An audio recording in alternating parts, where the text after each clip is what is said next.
Hello, this is Eric Michael Loyd, a master's in psychology, neuropsychology concentration, continuing to read the NIH article, National Institute of Health.gov article, a review of research on women's use of violence with male intimate partners. Prevalence of women's perpetration of different types of abusive behaviors.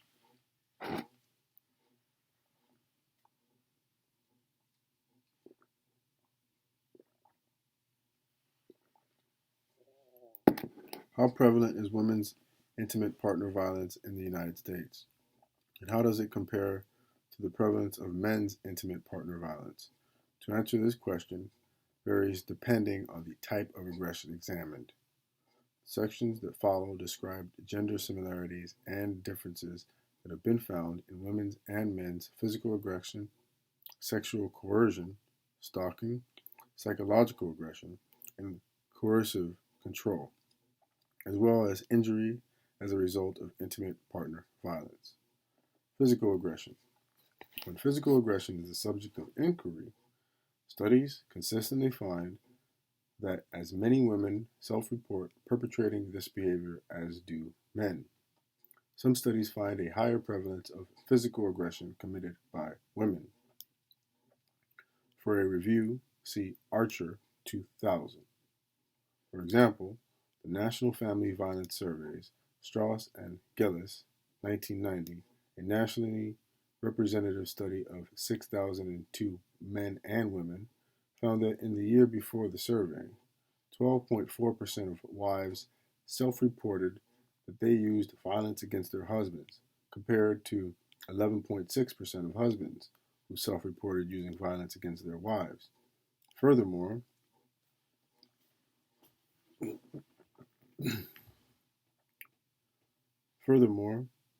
4.8% of wives reported using severe violence against their husbands, whereas 3.4% of husbands reported using severe violence.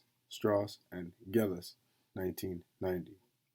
Studies with college samples also find that men and women commit similar rates of physical aggression. Curzon, Beach, and Arias, 2005. College samples, or that a higher prevalence of women commit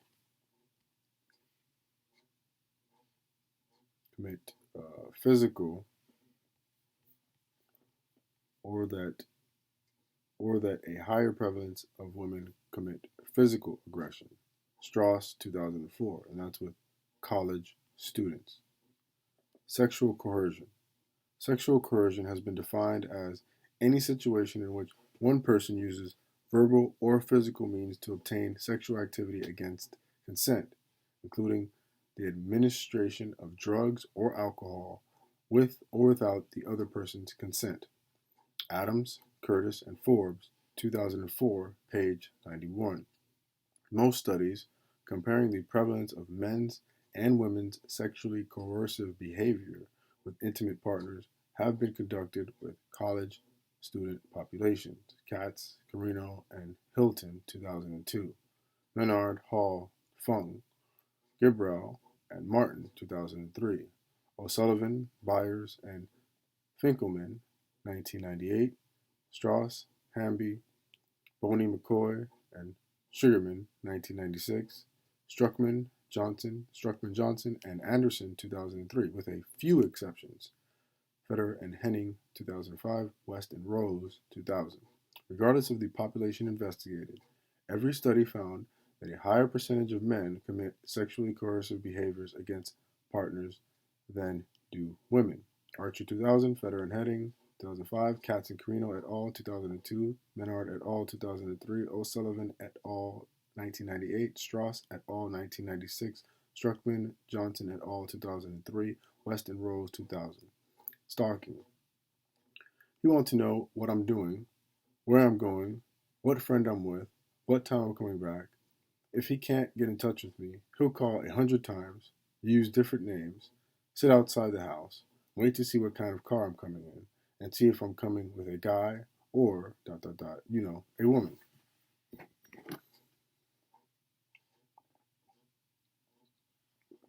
It's under the title Stalking. Stalking. The National Violence Against Women Survey, a nationally representative survey of 8,000 men and 8,000 women in the United States, assessed participants' experience of intimate National Violence Against Women survey, a nationally representative survey of 8,000 men and 8,000 women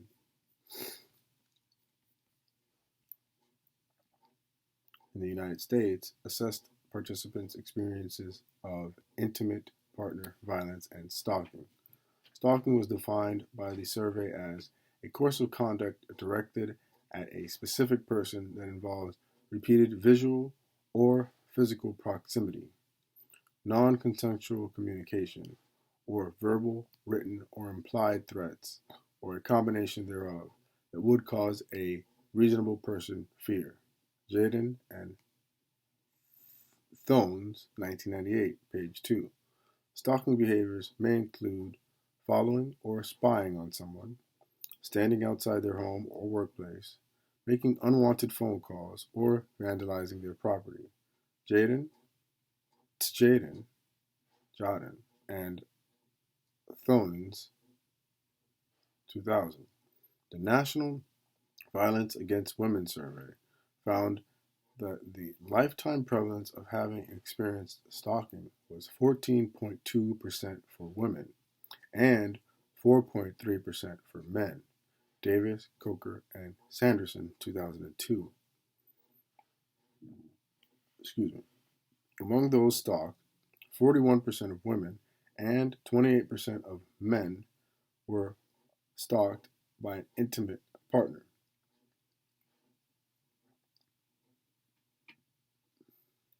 Furthermore, women were 13 times as likely as men to report being very afraid of the stalker.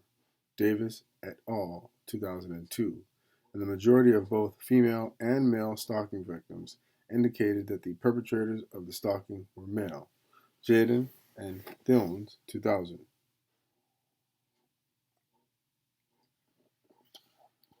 The National Violence Against Women study assessed experiences of stalking victimization, not stalking perpetration, in a study with 412 women who had committed physically violent behavior against a male partner.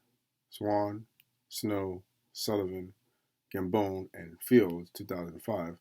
Women's experiences of stalking victimization from their male intimate partners was assessed, as were women's stalking behaviors toward their partners. All data were obtained from the women's reports of their own and their partners' behaviors. Consistent with the National Violence Against Women data, women were victims of stalking significantly more often than they perpetrated stalking behaviors. Psychological aggression. My experience wasn't physical abuse, it was mental abuse, and mine was feelings of being hurt, and I feel my experience wasn't physical abuse, it was mental abuse, and mine was feelings of being hurt, and I feel like when my feelings are hurt, your feelings are going to be hurt too.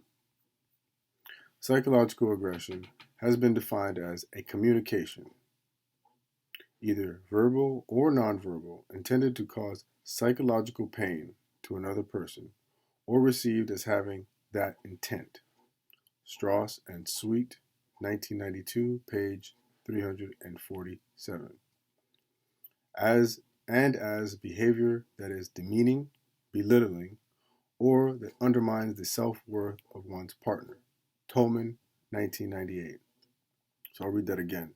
Psychological aggression has been defined as a communication, either verbal or nonverbal, intended to cause psychological pain to another person or perceived as having that intent. Strauss and Sweet, 1992, page 347. And as behavior that is demeaning, belittling, or that undermines the self-worth of one's partner. Tolman, 1989. Women used about as much psychological aggression as men in the National Family Violence Survey. Women used about as much psychological aggression as men in the National Family Violence Survey. Strauss and Sweet, 1992. 74% of men and 75% of women in this survey reported that they committed at least one psychologically aggressive behavior against their partners in the past year. Strauss and Sweet, 1992. Men and women's equivalent levels of psychological aggression have also been found in college samples. Sircone et al., 2005, found no significant differences between college men and women on the perpetration of minor, 86% versus 89% respectively, or more serious, 30% versus 27% respectively, for males and females, forms of psychological aggression.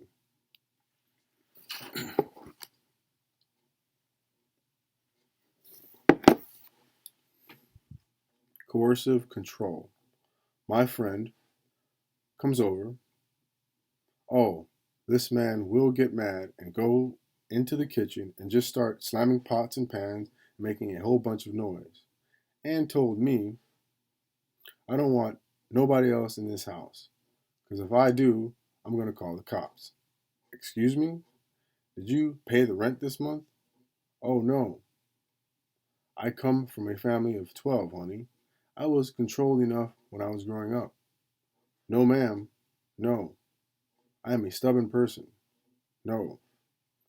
Coercive control is conceptualized as distinct from psychological aggression and has been defined as a pattern or coercion or a pattern of coercion characterized by use of threats, intimidation, isolation, and emotional abuse, as well as a pattern of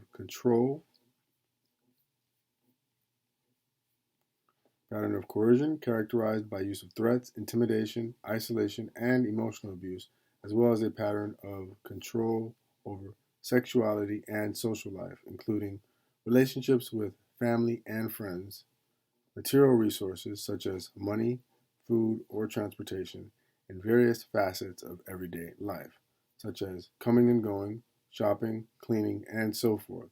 Stark and Flitcraft, 1996, page 166 through 167. The central features of coercive control include isolating the victim from her social network and the micromanagement of daily activities through the use of credible threats of negative consequences for noncompliance. Dutton, Goodman, and Smith, 2006, Stark, 2006. From this perspective, physical and sexual violence are tools used by batterers to achieve coercive control of victims. From this perspective, physical and sexual violence are tools used by batterers to achieve coercive control of victims. Coercive control mirrors, in an exaggerated manner, cultural gender stereotypes that stipulate male dominance and female submissiveness. Stark, 2006, also argues that it is coercive control more than physical violence that contributes to the devastating psychological effects of domestic violence on many victims, such as depression, anxiety, and post-traumatic stress disorder. One study found that even after controlling for physical, sexual, and psychological abuse, coercive control was related to post-traumatic stress disorder. Dutton et al., 2006. So finding that even after controlling for physical, sexual, and psychological abuse, coercive control was still linked with PTSD. Dutton et al., 2006. Johnson, 1995-2006, contends that coercive control is a critical factor that distinguishes different types of relationship in which intimate partner violence occurs. Relationships that are characterized by a pattern of coercive control and severe violence have been referred to as intimate terrorism. Johnson, 2006, has found that the victims in these relationships are almost always female and the perpetrators almost always male.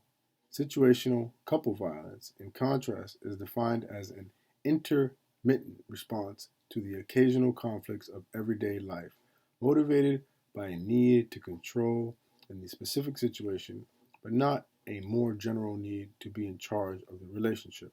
Johnson, 1995, page 286. In these relationships, violence usually does not escalate and is typically confined to a particular conflictual incident.